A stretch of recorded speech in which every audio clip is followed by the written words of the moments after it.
Learn to distinguish the difference between you and Frank.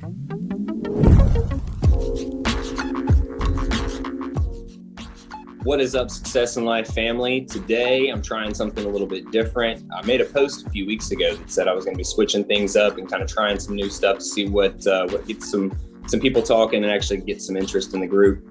So today, I'm doing my first video interview.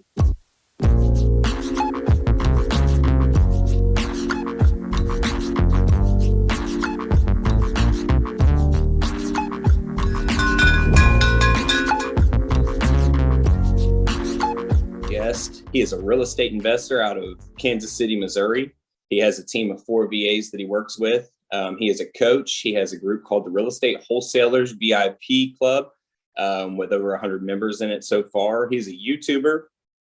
He has almost 2,000 subscribers, and he's lately been posting videos in the group called My First 100 Days of Success. If you have not seen those, you have got to check them out. Just a few minutes, to get you started on your day and give you a little bit of motivation or an idea of where to get started.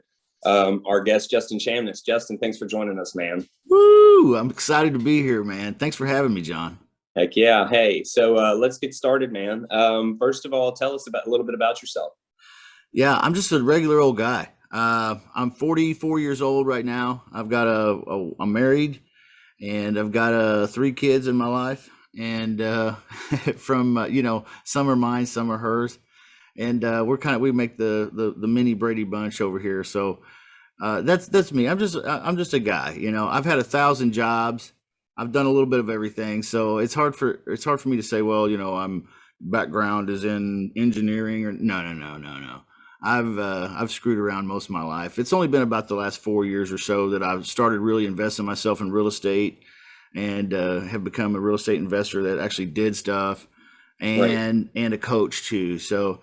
I live in Kansas City, Missouri. I like long walks on the beach after dinner time. I'm just a normal guy, man. Heck yeah. Well, hey, so while we're on the topic, why don't you go ahead and tell us about, where you are now, where you started at, and kind of the journey along the way. Just give us a 5-minute brief. Yeah, idea. Man, I was, kind of one of those kids coming out of high school that didn't know what he wanted to be or do.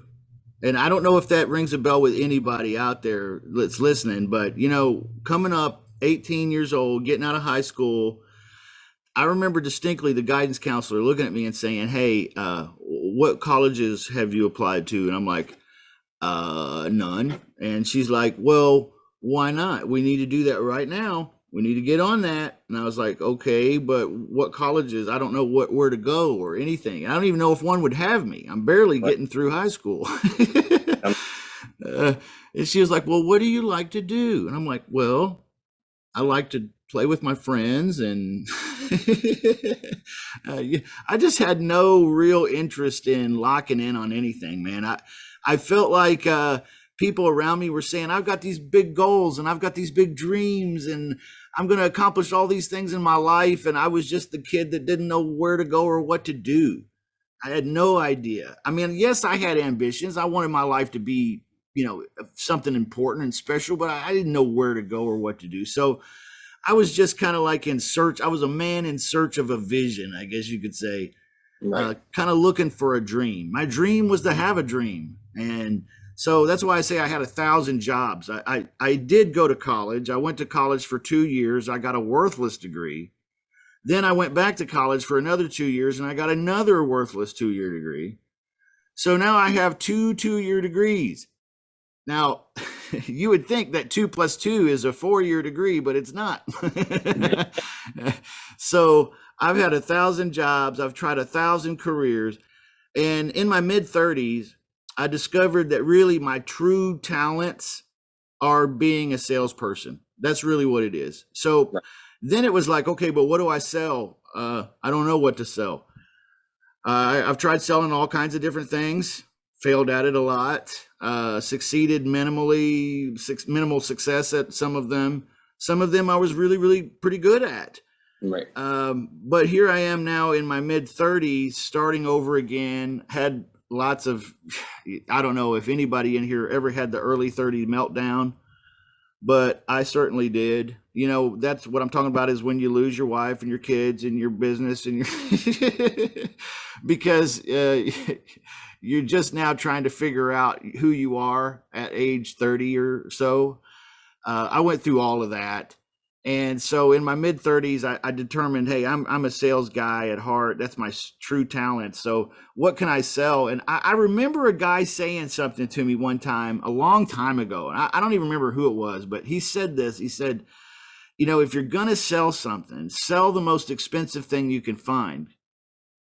And then he followed it up with this, and that's real estate, because that's the most expensive asset that everybody gets in their Right. life is their own home. So sell real estate and you'll be rich. And by the way, sales is the most lucrative job in the whole world, lucrative career. And if you just get into real estate, you'll be fine. Well, man, I tried it and I struggled and struggled and struggled. I sure did, man. Until about 4 years ago, maybe 5 now, I really, really started making some real me changes, you know, and then the business of selling and working in real estate started to work for me. I don't know if that makes sense, or maybe I'm kind of just all over the place a little bit with that No, no, story, but sure, definitely. I was actually going to ask if you could dive a little bit deeper into the me changes you're talking about, because I think that that's part of yeah, growth and success in itself. Honestly, is you got to work on yeah. yourself before you can do anything else.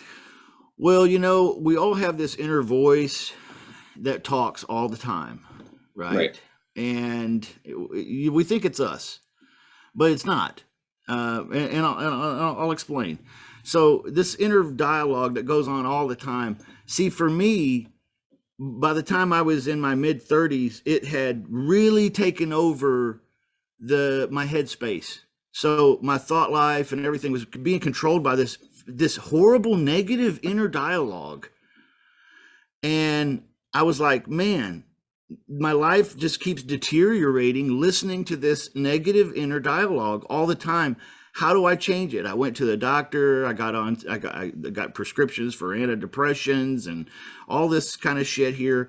I started taking them, made my head feel like it was full of cotton. I realized right away that I'd rather feel up and then down than nothing at all. Right. You know, I was like, this shit here is not the answer. So I threw all those in the trash like the first 2 weeks.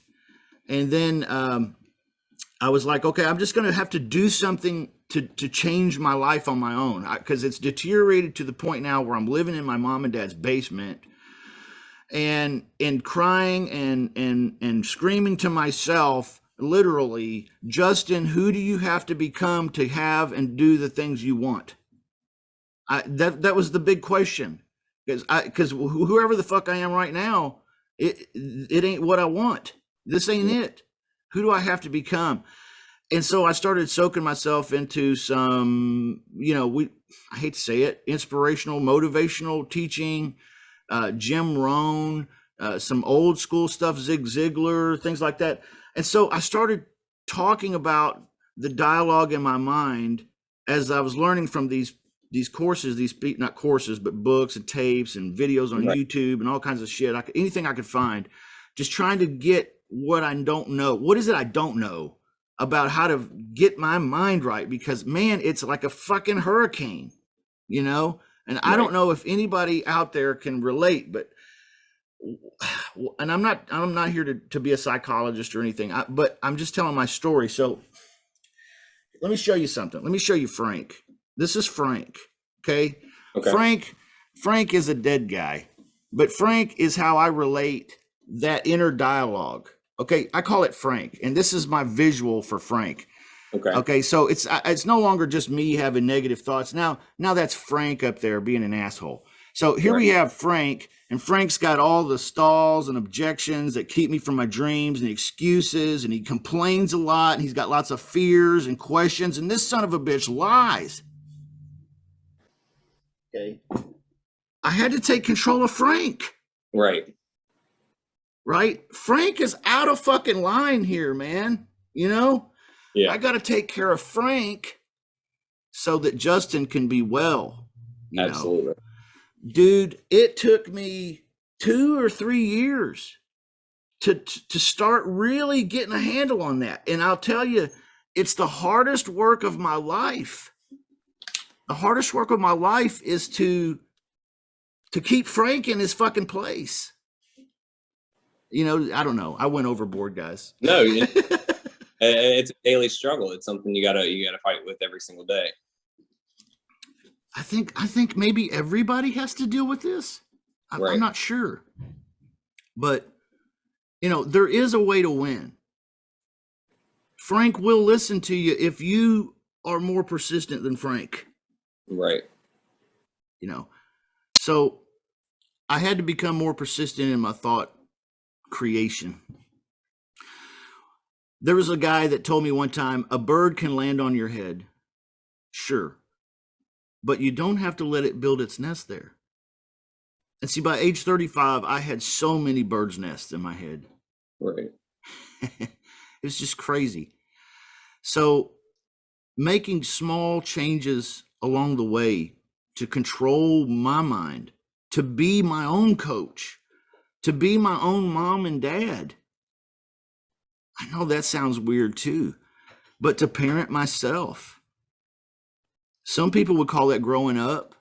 I don't know what I call it yet. I haven't figured it out. I'm just thankful that I was able to figure it out and implement it into my life, man. Awesome. Yeah. What's the next question, bro? Yeah. I got to get off this subject, man. I And get no, fired you're good. up. And no, I 100% feel it. It's a game changer for real. And I'm still working on that myself personally. I'm working on, you get those negative thoughts and they start pushing you down, and then it just gets lower and lower and lower until you're at the point that, like, I've found myself blaming other people that have nothing to do with it, and just create, like you say, creating bullshit and lies and making things up, and making up excuses for why it's okay too.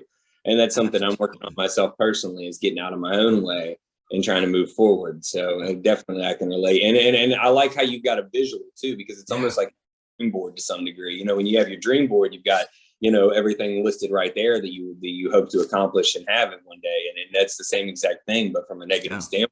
What's holding me back, the objections, the lies I tell myself, things like that. So I feel it. I feel it 100%. I've had to pull over the car, John. Like, I've really literally had to pull, driving up the road. Frank is just going to town up here, man. Right. I've had to pull the car over in a safe place, hazard lights on, reach over, open the passenger door and say, Frank, get out. Right. I do not want to listen to this right now, and I'm not going to think this way. I'm not going to plan this way. I'm not going to treat these other people in my mind like this. Frank, get out. And I know that sounds insane. No, I don't talk to like that. Right. Yeah. It's the only way I know to interrupt him. Right. You have to interrupt him, right? Because he's he's nonstop. Right. And create a path. I feel like the easier and sooner you detect those types of thought processes, and the quicker you jump on it and say, it's not, I gotta stop thinking like that. Frank, get out. That's a change of state, like Anthony Robbins talks about. When you listen to study him, he talks about your state. You can be in a peak state, or you could be in a depressed state. Okay, well, or somewhere in between.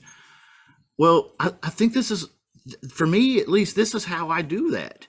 Right. I mean, Frank wants me to be in this negative state. I don't want to be there. So I have to deal with Frank. Right. Yeah. So they're gonna send people probably in white lab coats, and they're gonna lock me up in a rubber room after this. I highly doubt. Oh man. So I guess next is, give us an idea where you're at now and where you plan on going from here. Yeah, I am the happiest I have ever been in my whole life. Right. I'm 45. So I was describing my 30s, my mid 30s, somewhere along 38, 40 years old. I started really, really dialing in on business and making it work. And I think I was coming at it from a different angle, but ultimately I'm happy. I honestly, I can't think of what would make me happier. I'm just that happy. I've got a good wife. I've got good kids. I've got a nice income. I don't have to work too hard. I've got I'm basically debt free. I mean, I'm just happy, and I just want to continue that. That's all I Right. want. I don't have, I'm still, again, that kid at 18 that doesn't know what he wants to do, in a sense. I know what I'm doing and it's working, but I don't have any big, huge, grand goals that I want to accomplish. I want to live to be 84 years old. I'm 44 now. And there's a reason why, because on July 28th of 2061, Halley's Comet comes back. Okay, so I have some bucket list things, but I don't have any like big goals. Like, I just want to be free, Right. and I am, and I want to keep it that way. Now, sometimes that's a lot of work too, but nevertheless, it's worth it. Right. So I'm kind of one of those guys who's not like rags to riches, but maybe like rags to completely happy. Right. And so I think I'm a testimony for people who are not even starting at zero, but starting off in the hole, you know. And if you just really, really work at it, and you start to control Frank, then you can really go places and do whatever you want to do, and you can really, literally, like they say, literally create the life you want. Right. Like, life will pay you whatever you demand of it. Okay, that's a big fucking statement, and we've probably all heard that. How do we do it, man? Just like I was saying, every day, control Frank, and do something that pushes the needle forward in your direction, changes the Right. momentum, and it's little tiny things. One of my favorite sayings is this: what is it that you can do today that will push you a little bit farther towards your goal? We've all heard that question, but then this is my favorite statement too. You know, there's always something you can do, no matter, even if it's a little tiny thing, that you've got this big goal, but the little tiny thing is what you can do today. Right. Do that. And then tomorrow, do that same thing again. What little thing can I do again? And if you do that every day, your life there's no way that it cannot change for the better. Right. Like a compound effect. Yeah. I mean, you may notice initially it starts getting shittier, but that's because your life in your universe fucking needs to upend on some things and rearrange some things to get you now where you're going. Right. Okay, like the GPS recalculates. Right. Yeah, and man, I just started this motivational thing, and man, my life is fucking going down the tubes. Yeah, good. It's upending some shit, recalculating the GPS, and when things settle, you'll be on the right path to where you want to be happy. Right. Now, so And every turn you take from there, the GPS will recalculate and it'll either put you further back or put you further ahead. Right. that's it. Yeah, yeah, Right. yeah. So, do you care if I ask you to give us some quick like KPIs for your business and just things that you monitor, things you got going on right now? Yeah, man. We do about 4 to 6 deals a month. Okay, Okay. sometimes we contract 8, usually 7 or 8, and we'll usually close somewhere between 4 and 6 of them. Awesome. And I'm a pretty house wholesaler mostly, so we're doing somewhere near, and like I said, I'm a free man. Okay, so we do somewhere near 450,000 in revenue a year. Okay. Okay, so that's I'm not the poster child for the richest real estate investor, nor do I want to be. Right. Okay, I like flying under the radar and living real well. To me, I want to be the secret agent, man. I don't know about everybody else, but I like that. So I have a team of 4, so it's just 5 of us total, including myself, and we hit up about 10 to 12,000 scrapes and texts for sale by owners and for rent by owners each month. Okay. And out of those, that's how we generate the deals that we get. And so, Okay. yeah, so our biggest KPI though is our what I refer to as the beehive. They're A leads. A leads are the people that we're ready to close today. And then there's B leads. Those are people who are kind of on the fence, and we're going to follow up with them. And I believe in order to be successful in this business or any business, probably, it's important to develop a strong beehive, a lot of bees in your beehive, a lot of bee leads, because bee leads turn into C leads, which are leads you throw away. And sometimes they turn into A leads. Right. Okay. So developing and cultivating your beehive, the more bees you have, the more honey you make. Right. No, absolutely. Sounds sweet. Yes, it is. I see what you did there, John. Yeah, you got me. So since we're already kind of on this topic, let me go ahead and ask you, what is your idea or your definition of success? Yeah, I think just being relatively happy and Right. relatively happy and healthy, I think, is really my definition of success. And you know, if you were to ask somebody that's a baby boomer, like my dad, mom, or something like that, they would probably say, oh, you know, success is going to a good college and getting a great job and having a great career and being respected for your knowledge and your expertise and blah, blah, blah, blah. Right. I've never wanted that. I just want people to leave me the fuck alone, man. Right. A You little know, bit of freedom. I don't want the fucking collectors calling me. I don't want to worry at night about paying the rent. You know, so to me, that's being successful. Just being free and being happy, being able to make my own decisions. You know, like what I hated most about working jobs is I had to ask for time off if, like, let's say my wife needed to go to the doctor, or maybe she got pregnant and Right. we had to do something like that or whatever. Like, oh, Mr. Boss Man, can I please have next Thursday off? My wife is having a baby and I need to go to see the doctor with her. Please. Right. If you say no, she's going to be mad. Fuck. What kind of life is that, man? It You know, sucks. yeah, that sucks ass. Okay, so that's getting out of that to me is the definition of success. Right. Absolutely. 100%. Being able to establish what you want to do, when you want to do it, and have the Yeah, fun to do it. I mean, that sounds just like freedom right there. absolutely, dude. Amazing. It's Absolutely. a dream. All right. Well, It is. one last question for you, if you don't mind, because I don't want to take up too much of your time. Awesome. If you give anybody a tip or a piece of advice, you know, just from your years of experience and the things you've learned along the way, and you could leave our viewers with just like a little tidbit, what would that be? I want to refresh what I already said, man. The biggest tidbit I can tell you is learn to distinguish the difference between you and Frank. Right. Okay? Because Frank will fuck your life up. Right. All right. That's all I got. All right, awesome. Hey, Justin, it was awesome chatting with you. I'll catch you after this. All right. All right, John. Thanks, man. We'll see you later. Care. Thank you, everybody, for listening.